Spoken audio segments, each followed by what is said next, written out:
O Internacional perde para o Fluminense por 2-1 no estádio Beira-Rio na noite da última quarta-feira e leva para o Rio de Janeiro na próxima semana não apenas a necessidade de uma vitória mínima para levar a decisão às quartas de final às penalidades. Leva também a desconfiança da torcida colorada, que coloca menos de 35 mil pessoas no estádio Beira-Rio, a necessidade de uma mudança drástica nas escolhas do técnico Roger Machado e principalmente a mudança de postura em cima da necessidade de fazer gols, de controlar o jogo e de conseguir, a partir de um meio-campo inoperante, ser superior ao time de Renato Portaluppi. Eu estava lá e eu tenho alguns bastidores para a gente conversar sobre isso, mas principalmente questionamentos a respeito da coletiva do técnico Roger Machado. Vamos conversar sobre tudo isso? Então tu sabe, fica comigo depois da vinheta.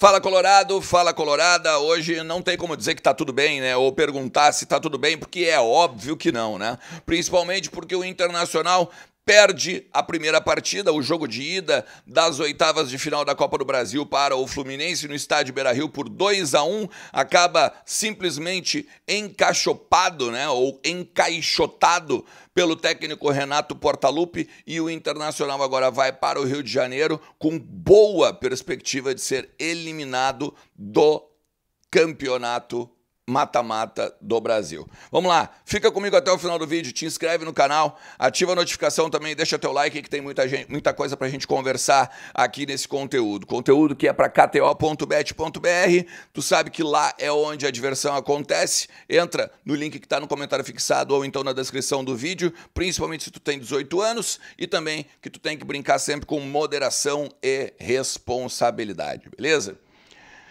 Pô, cara, é impressionante como o Inter é um eletrocardiograma, né? Ou, na verdade, se tu for olhar, não é nem um eletrocardiograma, né? Lembra aquele... assim, o Inter consegue 6, 7 minutos de início abafando, tal, ainda faz 2, 3, 4 chutes, não tanto em direção ao gol, né? Mas o Inter começa de uma forma que todo mundo pensa, bah, vai dar. Só que daí o Fluminense ajeita a casinha, organiza os seus laterais, organiza o seu meio-campo, o Martinelli desfila, o Nonato desfila, o Hércules doutrina também a dominância ali do setor, né? E o resto é história. Alan Patrick inoperante, muito bem marcado, os dois laterais tomando bola nas costas a todo momento, né? Principalmente o Bernabei, Vitor Gabriel em uma partida abaixo mais uma vez, Thiago Maia e Bruno Henrique não funcionaram. Bom, se a gente olhar, nem o Carboneiro, que estava sendo o grande destaque do Internacional nos últimos jogos, a gente pode pegar e dizer que ainda foi bem. Tentou, pelo menos, né? Foi o cara que mais tentou ainda, fez inclusive o gol, né? Salvador do Internacional. Aqui aí restou no empate e depois o Everaldo, né? Botou 2 bolas dentro do gol do Rocher. Mas, cara, eu nem quero falar do jogo, eu quero falar de um contexto, eu quero falar do que resultou esse jogo, sabe? Porque eu fico impressionado com algumas coisas que a gente ouve lá na coletiva e também na zona mista e conversando com as pessoas que têm trânsito no futebol do Inter. Por exemplo, ontem o Internacional jogou contra um Fluminense sem o seu principal jogador. Eles perderam o John Arias, que era 80% do time, tá? E o Internacional jogou com, entre aspas, reforços caseiros, o Carboneiro, que voltou do departamento médico, o Vitinho, os jogadores todos praticamente liberados, né? Só o Fernando que não. O Inter teve 48 dias, desde o Atlético Mineiro até a partida de ontem contra o Fluminense. O Inter, em nenhum desses 48 dias, conseguiu apresentar um reforço que fosse titular do Colorado. O Alan Benítez assistiu ao jogo do banco de reservas, o Richard, que foi relacionado pela primeira vez, assistiu ao banco de reservas e também o Alan Rodrigues sequer está relacionado para a partida, sequer está inscrito na Copa do Brasil e sequer vai poder jogar por conta da falha da direção do Internacional, né, que contratou o jogador depois do prazo de inscrição e agora para jogar na Copa do Brasil só nas quartas de final se o Internacional passar do time carioca ou do desafio do Maracanã na semana que vem. O Roger disse que não teve tempo para trabalhar o time do Fluminense, porque ele praticamente organizou o time em 15 minutos, por conta do jogo contra o Vasco, daí o descanso de segunda-feira e a terça-feira é um pré-jogo, quarta-feira sendo o jogo. Mas, meu amigo, tu sabia que era o confronto contra o Fluminense muito antes da parada da Copa? Muito antes da parada da Copa. Na intertemporada não poderia reservar 1 hora ou meia hora para conversar individualmente com algum jogador, analisar o adversário, há tempo. Durante o período que ficou sem treinar agora, não tinha como pegar e conversar e fazer trabalhos específicos do CT do Parque Gigante visando o Fluminense, porque a Copa do Brasil e a Copa Libertadores são as prioridades do Inter. Tá muito claro, o Inter deixou de lado o Campeonato Brasileiro. Tanto que por isso que amargou a 17ª colocação durante todo o campeonato da FIFA. Não consigo entender. Não consigo mesmo entender e não dá para aceitar que não houve tempo de trabalho. Assim como o Ronaldo entrar em campo ontem. E aqui fica uma crítica tremenda à organização do Inter. Porque olha só, o Ronaldo, ele não treinou, ao contrário, ele não jogou uma partida sequer desde o retorno do futebol no Brasil. Ele estava em um retreinamento físico há 10 dias, sendo que houve férias e houve uma intertemporada. Ele já estava abaixo antes. Ele não era a solução antes. Tu imagina parando quase 50 dias de jogo. Em contrapartida, o Luiz Otávio, que jogou 3 dos 4 últimos jogos, entrando bem, era uma alternativa do técnico Roger e parecia estar sendo programado ou preparado para o jogo do Fluminense. Quando um dos volantes cansassem, assistiu do banco também. Se a gente botar uma lateral esquerda, a lateral esquerda do Bernabéu, não havia um reserva no banco de reservas, nos suplentes. O Ramon também não foi relacionado para a partida junto com o Diego Rosa. O Ramon custou 9 milhões de reais para o Internacional.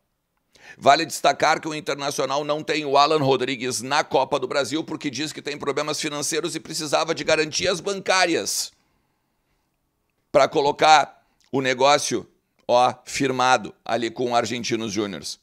Garantias bancárias que precisam em todos os negócios, mas que o Argentinos Júnior está batendo pé justamente por conta de ontem de noite, mais uma vergonha que a gente tem que passar com a nota do Flamengo, falando que o Inter não pagou o Thiago Maia ainda. Mas, onde está a grande gestão de vestiário?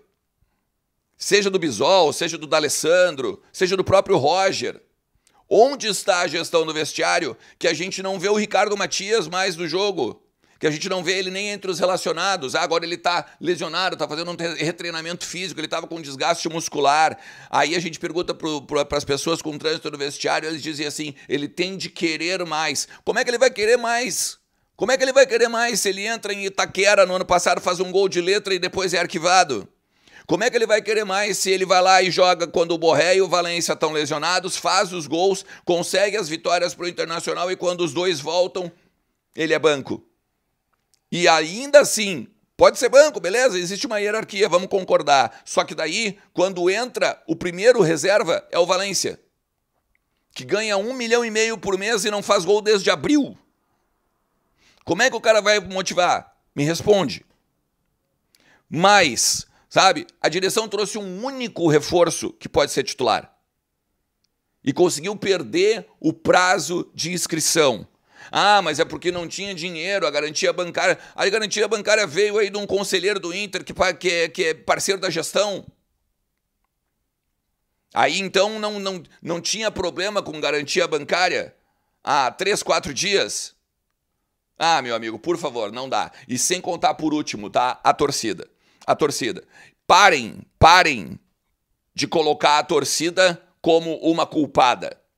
Parem de colocar a torcida do Inter como desmobilizadora ou que a motivação da arquibancada não veio para o campo, porque o reflexo da arquibancada é o que se transmite dentro das 4 linhas. Se só tinham 33 mil colorados ontem no estádio Beira-Rio, é justamente pela falta de conexão da direção com a torcida, a falta de conexão do departamento de futebol, que não conversa com ninguém da arquibancada, porque eu duvido que o Alessandro Barcelos, o Bisol, o D'Alessandro, o Mazuco fale com a arquibancada, ou tenha a linguagem da arquibancada. A desconexão de os caras não pararem numa zona mista para falar, a desconexão de um treino fechado, a desconexão de um muro na Edivaldo Pereira Paiva, que hoje tu não pode. Os torcedores ainda pegavam e ficavam parados no alto da avenida para ver um treino, para poder enxergar os seus ídolos, enxergar os seus jogadores. Nem isso consegue mais hoje. Sem contar as exclusivas que não dão, ou só dão, né, na boa, ou só dão para os amigos. É uma barbada ser jogador do Internacional. É uma barbada trabalhar no Internacional. Então é por isso que tudo esse contexto, esse 2-1 que nós tomamos ontem, é muito maior do que apenas uma vontade ou querer reverter uma expectativa dentro da Copa do Brasil.